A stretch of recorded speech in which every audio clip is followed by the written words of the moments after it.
All right. What is going on, ladies and gentlemen? How is it going? I am istherenoonelse, and today's video we're going to go through the 7.1.2 patch notes. Saw a few things posted in the Discord. I thought it was worthy to talk about. However, we're going to do this video a little bit differently. This time, instead of you guys just seeing what I'm seeing on screen, I thought it'd be fun to have a little gameplay in the background. If you want to watch something a little bit more interesting than just a web page. If you guys don't like this layout and you want to go back to the normal patch notes, just let me know. But I figured I'd try something different. You know, it's 2021.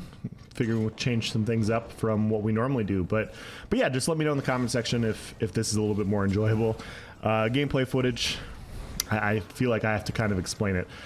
I was PvPing with my friends, and we kept running across this really large group, and we probably wiped this large group 4 or 5 times, and it was getting frustrating.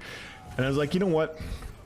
I'm just going to use all this cold. This is during the double AP event. I was like, yeah, I'm just going to use all this Cold Harbor Siege because I have it, might as well.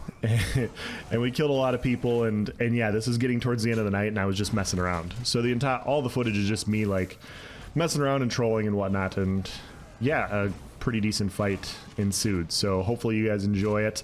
I will post the siege build eventually if you guys want to know what it is. But yeah, let's dive into the changes for this week's patch notes. Combat and gameplay. That's for dungeons, Helium Merrick, different dungeon things, UI, combat abilities. All right, fixed an issue where adjusting your camera options could cause your character to always rotate and face the same direction in some situations. All right, Battle Spirit, reduce the damage taken bonus to 50% on this effect, down from 55%, meaning people are going to be squishier. Increase the healing receive penalty to 55%, up from 50%. So you're going to have less healing. We will no longer detail the effective strength of these changes to prevent potential confusion. Developer comment. After sifting through much of the feedback and data provided with dueling and theoretical encounters, we've dialed back some of the additional added mitigation to Battle Spirit. Additionally, we've heard much of the discussion on fears that the change to damage reduction in their current state will cause heavier resurgence of stalemating encounters, so we've also reduced the healing received in these environments in an effort to counteract this. By reducing healing taken and increasing base effective health, by increasing damage reduction, we hope to see less situations of insane bursts tearing apart players, but also similar less situations where healing supplements your ability to sustain constant pressure. Okay. Yeah. I've talked about this a lot. Like, people have had comments before like, oh, ZeniMax doesn't listen to the players. ZeniMax doesn't listen to the players. They just do their own thing. And this is another case where it's just not true. Like, this is something that was brought up on the forums. Static Wave. This is a video that I posted at Static Wave's behest last week, talking about how things were too tanky. And they looked at things.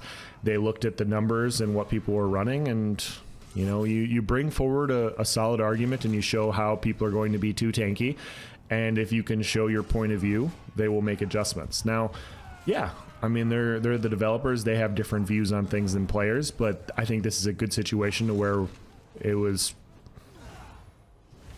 good. It was a good argument that players could show that PvP was going to be too tanky, and so making these adjustments makes a lot of sense. It's going to be a little bit more tanky than it is now, if I'm doing my numbers correctly. PTS is going to be a little bit tankier. I'm going to go on and we'll do some testing and whatnot and see what it is. But yeah, this is a lot better than what it was. Definitely a lot better. Basically having it like we'd requested. So yeah, I mean, I consider this a win. They listened to the community. They listened to their feedback, just as they said, listened through much of the feedback and data, and they made some adjustments. The reduction to healing is also quite nice. It really is. Healing is extremely powerful right now because of the increased 1k weapon and spell damage. Healers are a lot more powerful because of that. They made a lot of adjustments in the past about reducing overall healing effectiveness, and then CP 2.0 just kind of kicked it in overdrive. So seeing a reduction in that department makes a lot of sense in my opinion. Sorcerer, Bolt Escape, Ball of Lightning Morph. The Ball of Lightning summoned from this ability now only intercepts projectiles from the caster of the ability. The Ball of Lightning summoned from this ability now only intercepts projectiles from the caster of this ability rather than any ally in the ball's vicinity. The The ball now only absorbs up to 1 projectile per second, down from 100. This ability is currently enabling far too much protection against ranged attackers, not only for the caster but their allies as well, meaning skilled sorcerers can deny any ranged threats when properly utilizing this skill for them in their group. Yeah.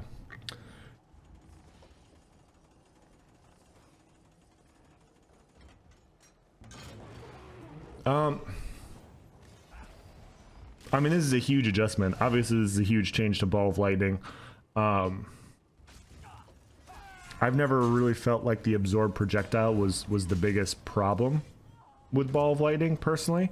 I can see why people would say that, because, yeah, I was absorbing all projectiles in an area, and it kind of gives your entire group a reprieve, so making that sort of adjustment does make sense. The adjustment that I still think makes sense is the cost reduction they did the last time. It was the cost reduction with the projectiles being the issue. Being able to streak as much as you can, or as much as you currently can, is pretty crazy. But yeah, I mean, I wouldn't go after both. I'd go after, you know, if I was making adjustments, I'd go after one or the other, and they chose to go after this one. I would go after that reduction in streak that they did like 5-6 patches ago, but that's just me. Yeah, this is a huge change. If you're a Stamsork, you're probably pretty annoyed by this, because a lot of your escape capabilities came with Ball of Lightning, and especially for 1DX Stamsorks, and this is taking a pretty hefty hit. And it's taking away some of your effectiveness in group play, because, yeah, it's 1 projectile per second instead of 100. So, yeah. Two-handed cleave increased the radius of the abilities and it's morphed to 6 meters, up from 5 meters. This change was done to give some breathing room to land while moving, as well as for better consistency when compared to our standard area of effect size. Okay. Inner Fire. Pretty big changes here. Inner Beast. This ability's damage taken bonus now only works against non-player characters. Rest in peace. This ability was 15%, but now they've reduced the damage taken bonus to 10% at rank 4, down from 15, to reduce situations where this ability may have been run over another damaging ability in solo encounters. I used to run Inner Beast. It's tough to fit on your bar, especially for a 5% change, but when it was going to be 10 to 15%, that was going to be pretty crazy. But it was going to be nice. I mean, another skill to fit on your bar is always nice, if you can fit it. Another damage capability, but yeah. This is just going to be a PvE only change. So the damage taken bonus only works against non-player characters. No longer a PvP skill. Had to find other ways to dish out damage. Juggernaut.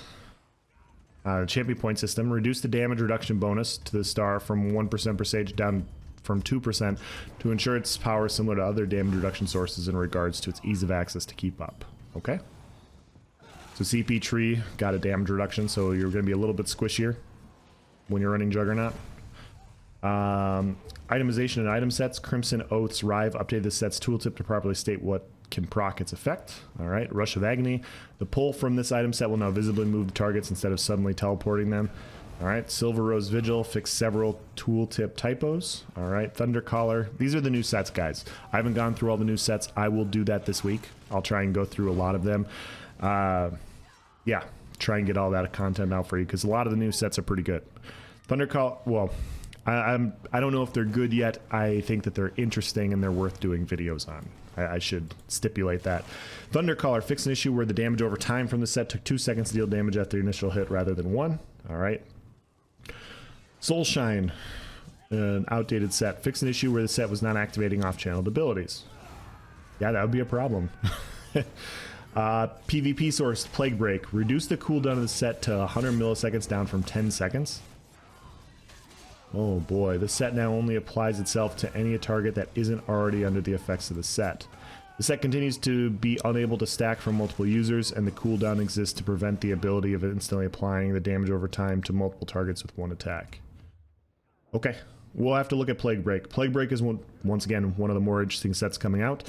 They changed it once again, so we will be able to cover that fresh, new, with the new changes, with no overlap. Sometimes it's a little It's a little disappointing because sometimes I'll do a gear set review and I'll talk about what the set was, and then a week later it gets changed, and then 2 months later somebody will comment and they'll be like, this isn't how this set works, idiot. And I'm like, I know it's not how it works, but at the time this is what we were given, and then they changed it a week later. But you know, people don't look at dates of videos, so but yeah, so luckily this comes out and we'll do a video after these changes, so that way I don't, you know, nobody hurts my feelings again.